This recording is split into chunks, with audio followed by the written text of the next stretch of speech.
começaram a sequestrar muito empresário. Precisamos enfiar um projeto rápido no Congresso. Para um crime hediondo. Por que crime hediondo?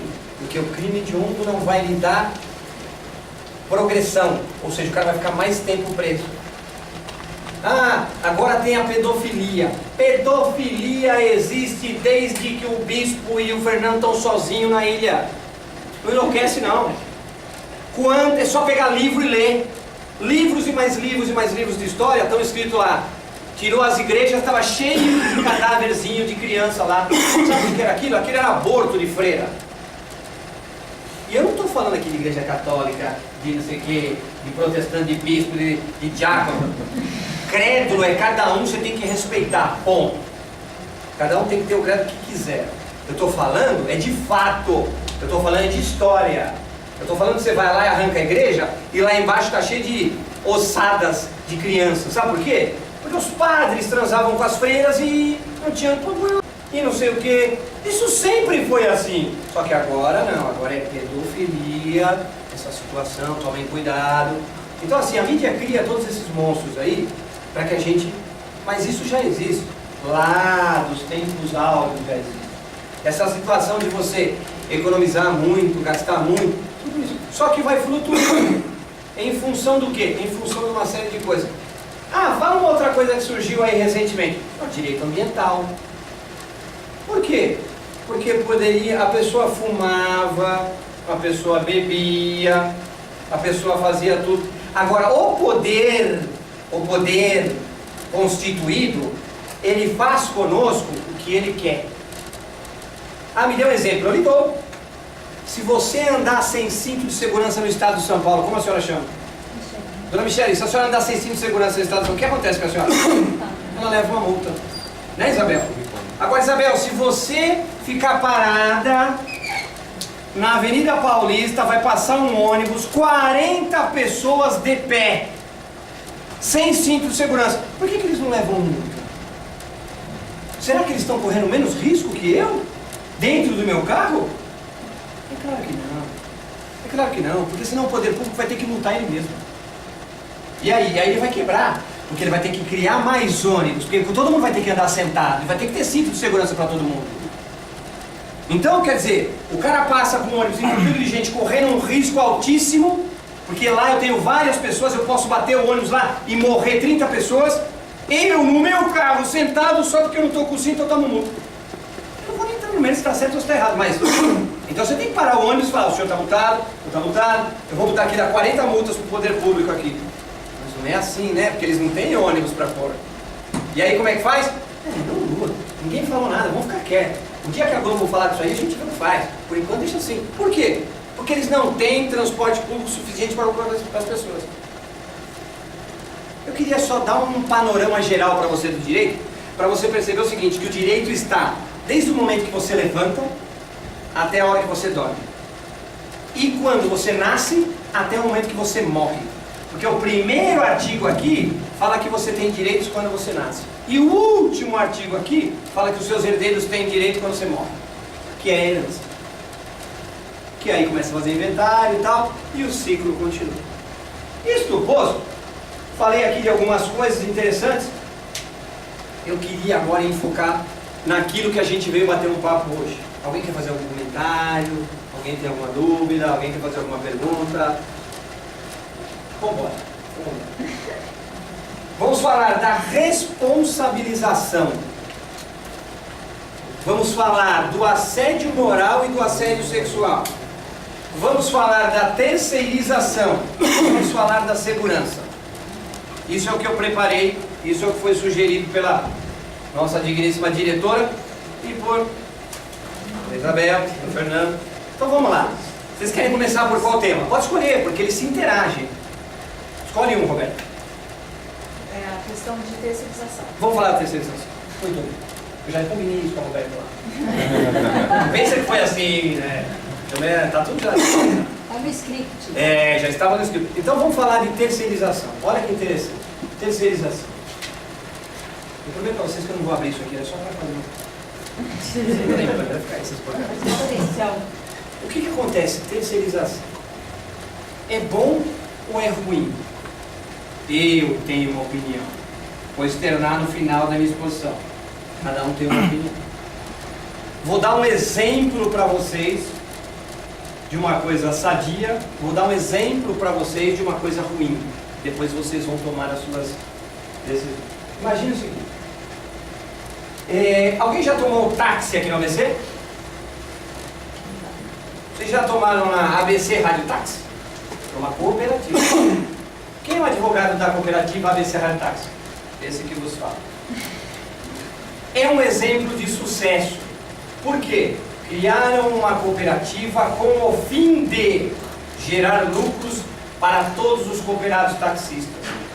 Nós criamos lá um plano de seguro, onde eles fazem o recolhimento, eles têm uma nota guardada, porque, pasmem vocês, o índice de acidente é de 8, 9%. Por isso que as seguradoras estão tendo esses lucros monstruosos. Enfim, é um exemplo de sucesso. Todas as corridas, elas são divididas uniformemente. É uma terceirização de cooperativa, é uma terceirização de táxi. Deu certo, criaram. Por que você fala que a cooperativa é uma terceirização? Porque quando você sai da terceirização, hoje, não a semana que vem, que o direito muda a todo momento.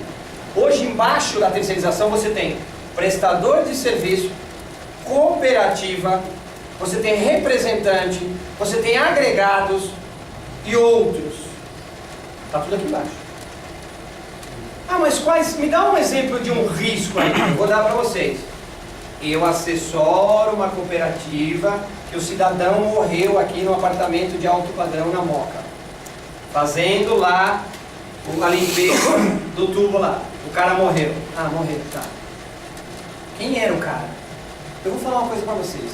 A construtora que a gente presta assessoria, ela é muito conceituada no mercado. Ela é tanto quanto a Ponto Forte aí, né? Lembrando aqui que vocês trabalham numa ótima empresa. Aí o que acontece? Essa empresa, os empregados todos têm EPIs. Já vamos entrar na segurança do trabalho. Por isso que eu falo que é tudo conexo. Essa empresa, ela tem técnicos de segurança no canteiro de obra. Esta empresa, ela tem todas as regulamentações, NR, CQ, um inferno de normas, tem tudo. Ela tem. Faz um checklist, nas 100 coisas que ela tem tudo. Eles contrataram 3 cidadãos. Chegou o seu João lá, o pé, uma faixa. Sou dono aí, na empreiteira aí, quero colocar 3 caras aí, os caras vão fazer aí R$50 por dia, aí eles vão esvaziar tudo o buraco. A construtora colocou os caras lá. Não a construtora. Um funcionário da construtora colocou os cidadãos lá dentro. Você sabe o que aconteceu? O cara estava de chinelo, de bermuda, e o cara morreu eletrocutado. É só você ir aqui, na Moca, no Hospital São Cristóvão, e perguntar quem que morreu aí no mês passado. Ele pegou no fio da bomba e morreu torrado lá dentro do poço. E depois que ele morreu torrado, a bomba desligou e foi questão de 15 minutos, encheu de água até o tampo. E aí o que aconteceu? Além de tudo, se não tivesse morrido ele tinha morrido afogado. Vejam. Agora vamos emendar e falar tudo de forma conexa. Valeu a pena terceirizar esses 3 cidadãos? Eu vou falar para vocês o que aconteceu. Nós estamos respondendo um processo crime na 2ª delegacia da Barra Funda, porque é a única delegacia que cuida do trabalho em São Paulo. O acidente de trabalho vai lá para o Bom Retiro. Não é Barra Funda, desculpa, Bom Retiro. Vai lá para o Bom Retiro. Criou-se uma delegacia de acidentes de trabalho. Nós estamos respondendo um inquérito policial na delegacia local. Nós estamos respondendo um processo de indenização. Sabe quanto vai dar isso aqui? Fácil. Isso aqui dá mais de R$1 milhão. É uma construtora que eu dou o número do processo para vocês, porque o processo é público. Você pode entrar lá e consultar. Caramba, tá lá. Ah, talvez não ganhe R$1 milhão, talvez ganhe 400 mil, 500 mil. Não adiantou nada você ficar economizando R$500, R$100, R$30. Não adiantou nada. Adianta assim, você também fazer essa economia, mas você também ter essa preocupação. Por quê? Porque o cidadão morreu. Tinha um contrato. Ah, tinha. Aí entra uma coisa chamada responsabilização. O que é uma responsabilização, Eduardo? Responsabilização é uma situação que você imputa, direciona a quem é o culpado. Quais são os requisitos para a caracterização da responsabilização? São 3.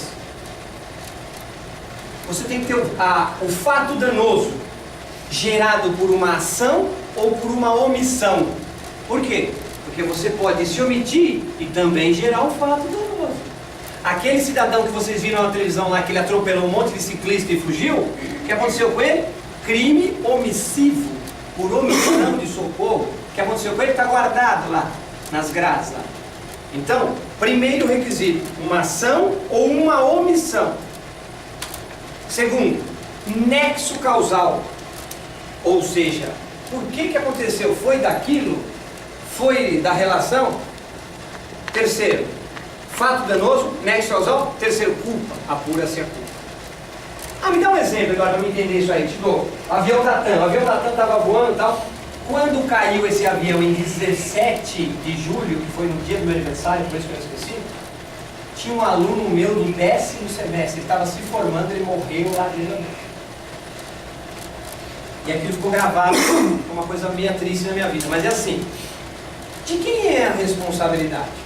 Teve um fato danoso? Teve. Morreram lá várias pessoas. Mas quem é que ocasionou isso? Aí começa aquela discussão. É a TAM, é a Infraero, é não sei o quê, e começam a responsabilizar todo mundo. Até que através de laudos periciais, etc, chegam a um determinado cidadão que esse vai pagar a conta. Vamos voltar, por exemplo, da obra, que é o que vocês trabalham no dia a dia. Sabe quem vai pagar a conta? Quem vai pagar a conta é a construtora. Sabe por quê? Porque tem uma responsabilidade que se chama responsabilidade subsidiária, responsabilidade solidária. Qual é a diferença de subsidiária e solidária? Subsidiária, imputa nesse, não achou nesse, vai nesse. Solidária, vai nos dois ao mesmo tempo. E a consultora vai responder. Você acha que quem que vai pagar a indenização? Voltando, estamos envolvendo segurança do trabalho, estamos envolvendo terceirização, estamos envolvendo responsabilização. Por isso que quando a Cláudia e a Isabel falaram para mim, você vai lá, fala tal, eu precisava criar uma situação para que vocês vejam que está tudo encaixado. Não é do nada. Vamos falar de contrato. Vamos voltar na terceirização, a gente vai ficar indo e voltando todo o tempo desse... Vocês aí devem fazer contratos. Aí vocês enviam um contrato lá, não sei para quem é o responsável. Envia. Aprova aí rapidão, não sei o que, beleza, tá. Pronto, vocês acabaram de arrebentar a construtora. Por quê? Porque o cidadão precisa de um tempo para que ele possa ler aquilo com calma, para que ele possa absorver aquilo. Por quê? Porque se tiverem cláusulas ali que sejam prejudiciais à construtora, não adiantou nada correr. Não adiantou nada correr. Vou lhes dar um exemplo. Às vezes as pessoas chegam e falam assim, você tem um modelinho de contrato de locação aí? Gente, não existe modelo de contrato de locação. A locação, o contrato, vamos voltar. O que é um contrato? Nem estava no contexto aqui, mas vamos falar de contrato. O que é um contrato? É um acordo de vontades. Você quer, eu também quero. As leis fazem, as partes fazem lei entre si. Ótimo. Elas têm que respeitar só o artigo 104, que diz o seguinte, tem que ter um agente capaz, um objeto lícito e ser possível. Porque não adianta nada eu fazer um contrato perfeito para vender maconha. Não vai. Tá certo? De um lado, Roberta, tal, contratante. Do outro lado, Eduardo, tal, contratado. Objeto do contrato. Envio de maconha, 200 gramas por dia.